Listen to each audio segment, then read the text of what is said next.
선물은 사람의 마음을 기쁘게 하죠. 누군가로부터 뜻밖의 선물을 받게 된다면 놀랍고 감동이 될 것입니다.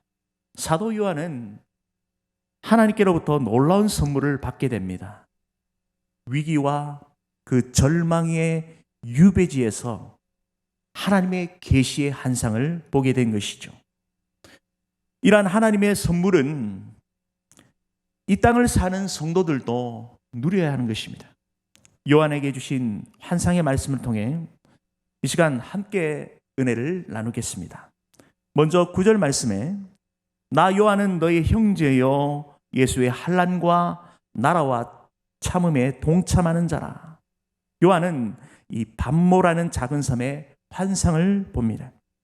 오늘날 반모는 길이 17km, 넓이 10km의 섬으로 에베소 앞 스포라데스 군도에 속하며 경관이 수려한 에게해에 위치해 있습니다. 그러나 당시에는 이 로맨틱한 분위기와는 달리 정치범들의 유배지로 악명 높았습니다.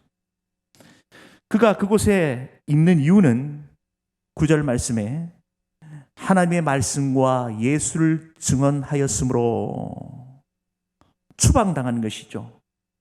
로마 황제의 중형을 받고 그곳으로 유배된 것입니다. 어떤 특정한 황제 시대에 추방당한 사람은 그 황제가 죽었을 때야 사별을 받게 되는 것입니다. 끔찍한 형벌인 것입니다. 요한이 예수님을 증하는 일로 유배를 당했습니다. 의로운 일에 환난을 당한 것이죠. 당시 1세기 그리스도인들의 삶은 비참했습니다. 그들의 박해 대상의 분류는 세 가지입니다. 로마 황제의 박해와 그리고 유대인들의 박해, 그리고 니골라당이라는 이단의 도전이죠. 유대인들은 주전 200년경부터 바벨론 지역에서 지금의 터키 땅으로 강제 이주당합니다. 이러한 극심한 박해 속에서도 그 성도가 바라봐야 할 그 소망의 근거가 무엇인지를 분명히 보여주고 있습니다. 요한계시록은 어떤 시련과 환난과 박해 속에서도 하나님께서는 자기 백성을 통해 반드시 하나님의 나라를 확장시켜 나가신다는 그러한 승리의 메시지를 담고 있습니다. 요한계시록에 대한 두 가지 오해가 있습니다. 먼저 하나는 두려움이 있다는 거죠. 용이라든지 또 열불 짐승이라든지 그러한 이미지가 두렵다는 것입니다. 두 번째 오해는 난해성입니다. 상징 숫자들 666이라든지 14만 4천 명, 이러한 난해한 해석들이 많이 있다는 것입니다. 이단들이 이 요한계시록을 악의적으로 자의적 해석을 통해 자신의 잘못된 교리를 세워 나가는 데 사용하고 있습니다. 철저히 경계해야 하는 것입니다.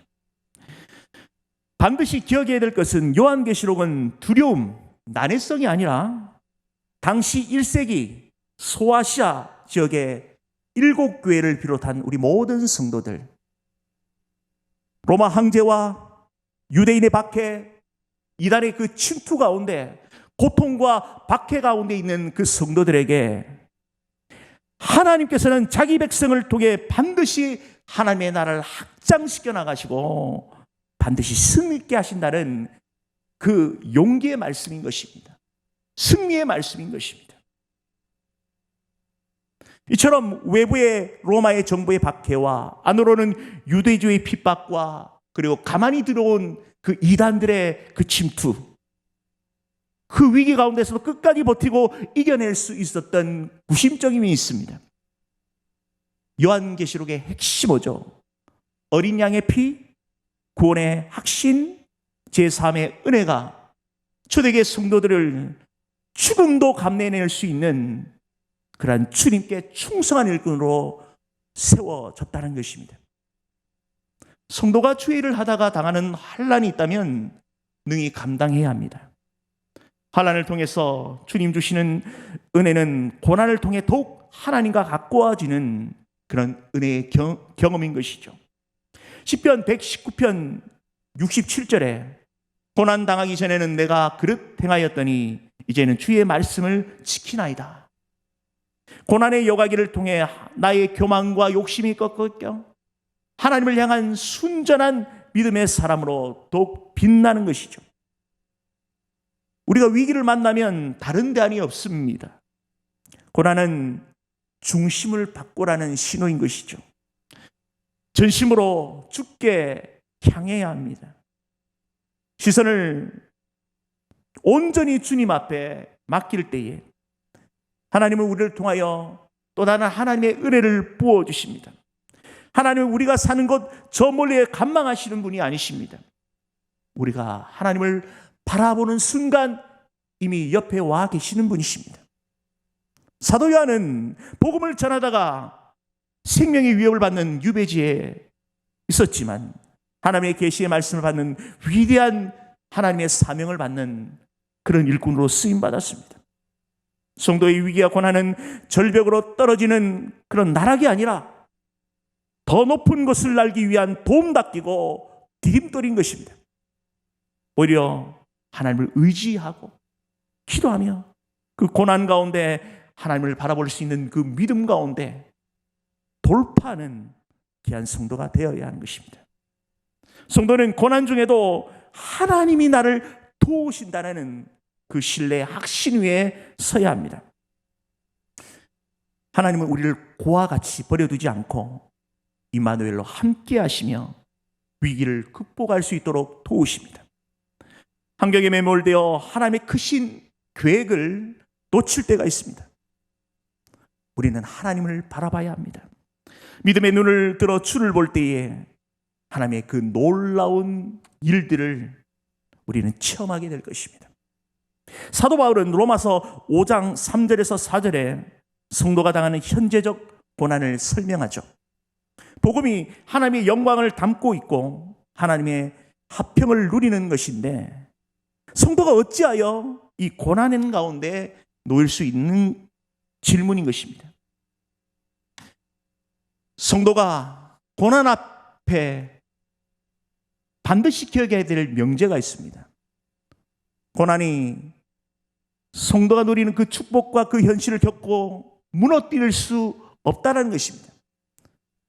고난이 하나님 앞에 나아가는 그러한 믿음의 조건이 된다는 것입니다.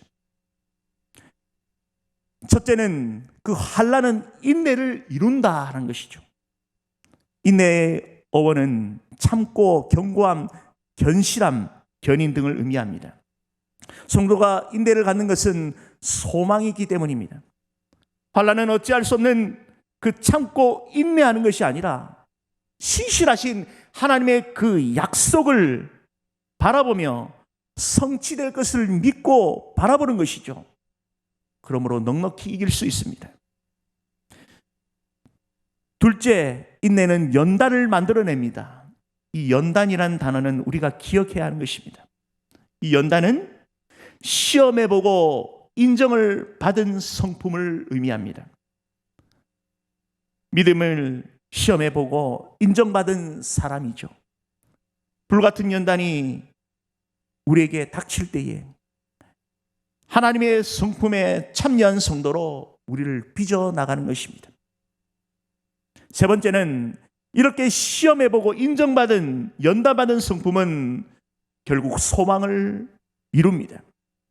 고난은 성도의 소망을 위협하고 약하게 만들기보다는 도리어 단련된 사람의 근육처럼 소망의 힘줄을 더 강하게 하는 것입니다. 다시 본문으로 돌아와 계시록 1장 9절에 말씀이 과거 시제로 쓰인 것은 사도 요한이 계시 경험을 서술할 때에 더 이상 반모에 있지 않다는 것입니다. 사도 요한은 자유로운 몸이 되어 복음을 전할 수 있는 환경이 되었습니다. 결국 하나님께서 유배지에서 환상을 보게 하시고 환난을 극복하여 더 나은 환경을 허락하셨죠. 하나님은 우리를 도우십니다. 환난 가운데 피난처여 도움이십니다. 주님을 더욱 의지하는 성도가 됩시다. 이어서 10절 이하에 요한은 주의 날에 성령에 이끌려 놀라운 경험을 하게 됩니다. 나팔 소리 같은 큰 음성. 나팔 소리는 하나님의 계시를 알리는 신호나 경고를 의미합니다. 이는 하나님의 그 장엄한 현년을 고지하죠. 큰 음성은 이 전능자의 위엄을 여과없이 보여줍니다. 11절에 예수 그리스도께서 환상으로 요한에게 계시하신 목적을 말씀하십니다. 당시 로마의 속주에서 에게해 동편에 위치한 이 소아시아 7교회, 에베소, 서머나, 버가모, 두아디아, 사데, 빌라델비아, 라오디게 교회의 환상의 내용을 전하도록 한 것이죠. 12절에 요한이 몸을 돌이켰을 때에 먼저 본 것이 바로 7개의 금촛대입니다. 7개의 금촛대는 7개를 상징하죠. 암흑 세상의 빛된 역할을 감당하는 교회의 사명을 의미합니다. 성도는 빛입니다. 로마서 마태복음 5장 14절에 하나님께서 성도를 향해 너희는 세상의 빛이라 말씀하셨습니다. 등불을 사람 앞에 비춰 어둠을 밝혀내는 것이죠. 말 아래 두지 않습니다. 하나님은 우리를 세상의 자랑거리로 세우십니다. 세상은, 사람은 우리를 몰라줘도 괜찮습니다. 단 성도는 하나님께는 기억되는 사람이 되어야 합니다. 하나님께서 기억된 사람은 반드시 세상에 빛된 사명을 감당하게 됩니다. 그 비결은 능력이 아닌 충성입니다. 신실함이죠. 어떤 시련에도 변하지 않는 믿음이죠. 주님은 그 믿음의 한 사람을 찾으십니다. 저와 여러분이 주님이 찾으시는 충성된 믿음의 사람이 됩시다. 계속해서 본문 13절에 그 금촛대 가운데 인자 같은 이를 보았는데, 다니엘서 7장 13절에 인자라는 표현을 사용하고 있습니다. 내가 또 밤 한상 중에 보니 인자 같은 이가 하늘 구름을 타고 와서, 이는 장차 도래할 메시아를 의미합니다. 사도 요한은 성육신 하셔서 죽음과 부활을 거쳐 승리하신 예수 그리스도를 지칭합니다. 그가 촛대 사이에 거닐고 있음은 그 인자가 바로 소아시아 7교회의 머리 되시고 그들의 주인 되심을 말씀하고 있습니다. 교회 수가 완전수를 나타내는 7개로 한정한 것은 예수 그리스도의 머리 되심과 주인 되심은 현재 오고 오는 세대의 모든 교회에 적용되는 것임을 말씀하고 있습니다. 구약의 모든 제사를 통과하는 제사장들이 입는 제사장의 의복을 빗대어 말씀하고 있습니다. 발에 끌리는 옷을 입고 가슴에 금띠를 띠고, 제사장이 긴 옷을 입고 일하기 위해서는 허리에 띠를 띠고 온 몸새를 단정하게 해서 일을 하는 것입니다. 그런데 예수님께서는 가슴에 띠를 띠었다라고 말하고 있습니다. 이는 예수님의 지상사역이 끝났다는 것입니다. 가르치시고 치유하시고 선포하신 후에 십자가에 죽으시고 부활하심으로 모든 지상사역을 완수하셨습니다. 14절에 그의 머리와 털에 희기가 흰 양털 같고 눈 같으며 그의 눈은 불꽃 같고, 16절까지 요한의 눈에 비친 예수 그리스도의 인상에 대해 묘사하고 있습니다. 예수님의 머리털이 희다는 것은 순결성과 승리라는 이미지와 함께 유대인들의 간습에 따라 지혜와 그 존경의 표상입니다.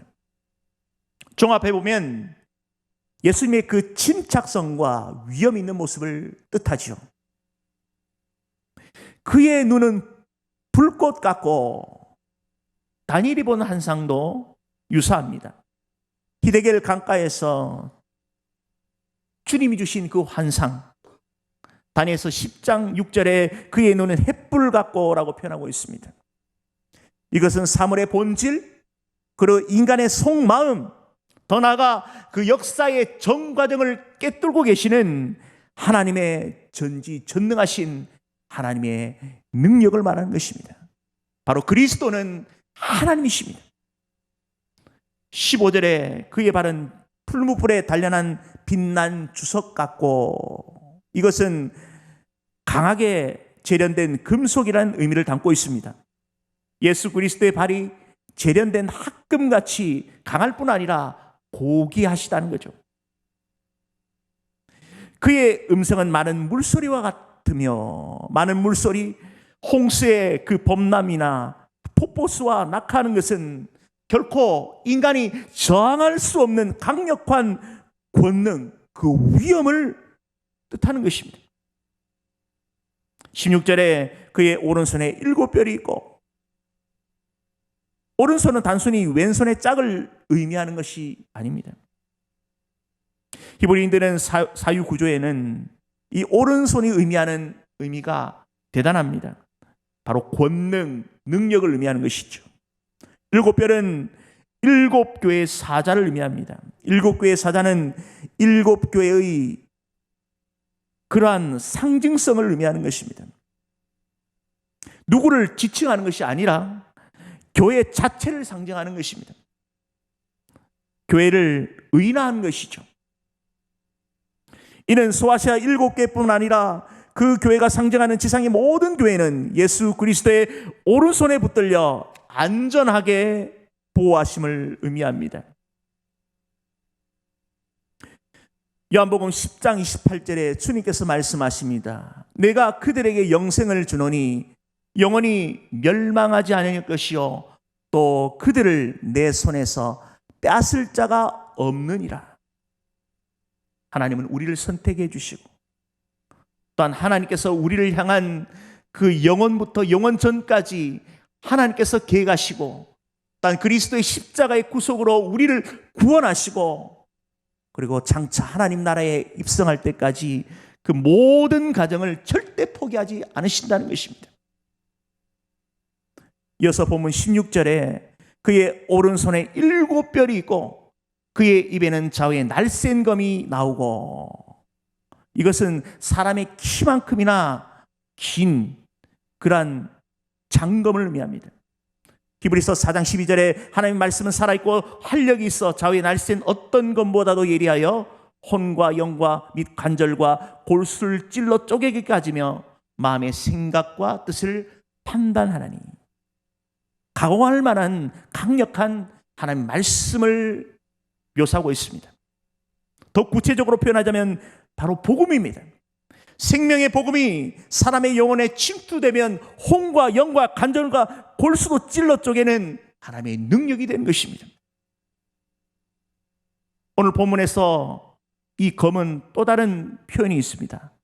바로 예수 그리스도의 재림을 묘사하는 것이죠. 계시록 19장 15절에 그의 입에서 예리한 검이 나오니 그것으로 만국을 치겠고, 예수 그리스도의 입에 나오는 하나님 말씀이 좌우에 날쌘 것 같은 불가항력적 심판의 능력을 가지고 있음을 명확하게 보여주는 것입니다.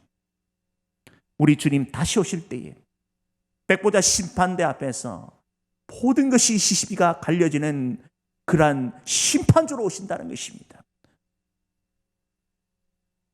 그 얼굴은 해가 힘있게 비치는 것 같더라. 교회의 머리 대신 예수 그리스도는 하나님의 그 놀라운 은혜 속에 성도는 완전한 구원을 받을 때에 영광된 모습을 보여주는 것이죠. 성도는 썩어질 것을 피하여 찬란한 영광을 입게 되는 것입니다. 우리를 죄와 허물에서 건져주시고 그리스도의 십자가의 사랑으로 우리를 하나님의 권속으로 삼아주시고 하나님 나라의 거룩한 백성으로 삼아주신 하나님의 놀라운 은혜가 저와 여러분에게 있는 것입니다. 또한 우리는 찬란한 그 영광 가운데 그 화려한 모습으로 우리를 인도하여 주신다는 것입니다. 요한은 예수 그리스도 하나님의 본체의 한상을 보고 공포로 마비되었습니다. 엎드려지죠.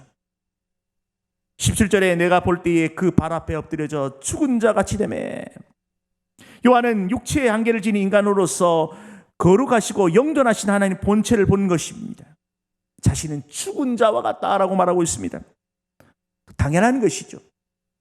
육체의 한계를 지니고 있는 사도 요한, 바로 하나님 그 영존 앞에 그가 꼬꾸라진 것이죠. 그러자 예수님께서는 말씀하십니다. 두려워하지 말라. 오늘 이 말씀은 저와 여러분에게 주신 말씀인 것입니다.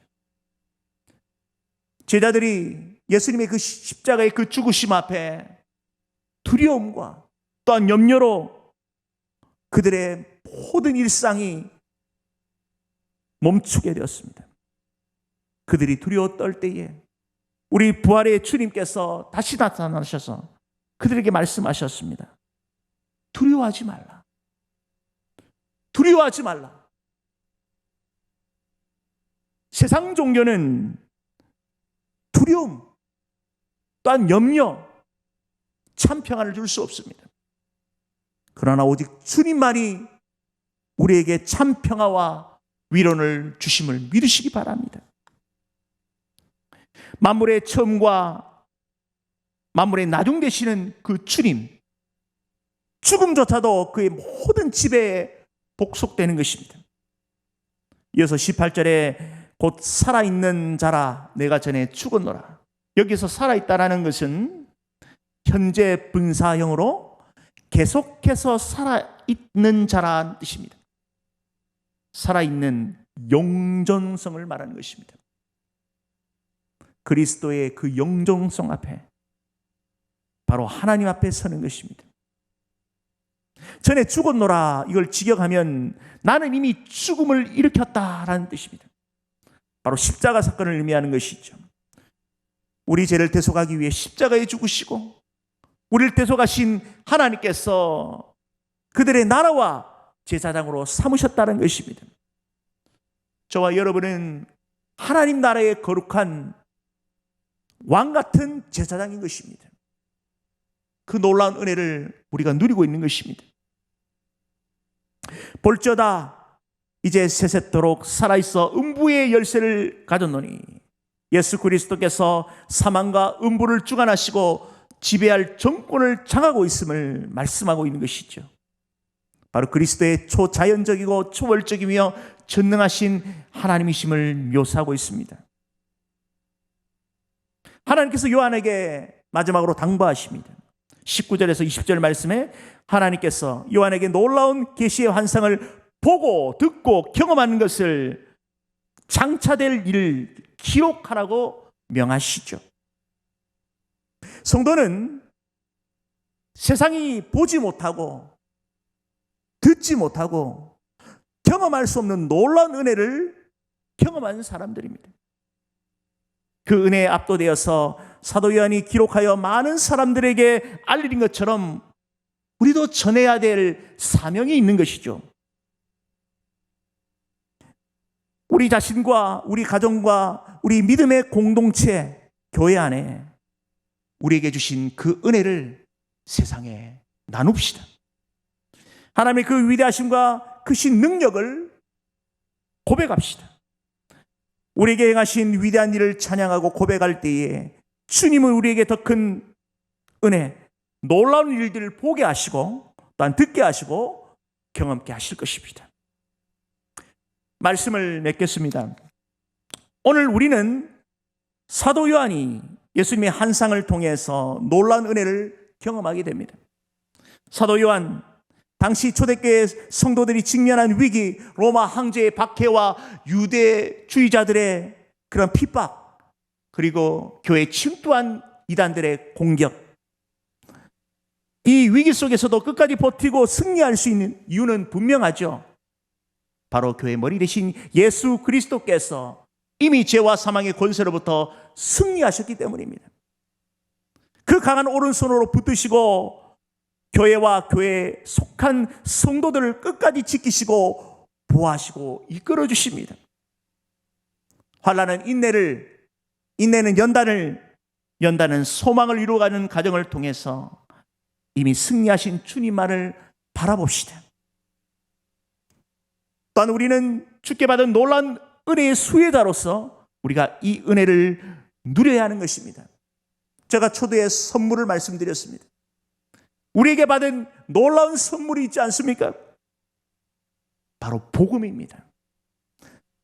사도 요한에게 당부하신 것처럼 내가 과거에 주님과 인격적인 만남을 이루었던 그 복음의 과거와 그리고 지금 저와 여러분이 누리고 있는 복음의 은혜의 현재성과 그리고 장차 다시 오실 그 주님을 전하는 저와 여러분이 되기를 소원드립니다. 메사의 복음의 은혜를 누리며 사는 것이 바로 하나님의 놀라운 은혜를 경험하며 사는 것입니다. 주께 받은 놀라운 은혜를 전하는 메신저의 삶을 살아갑시다.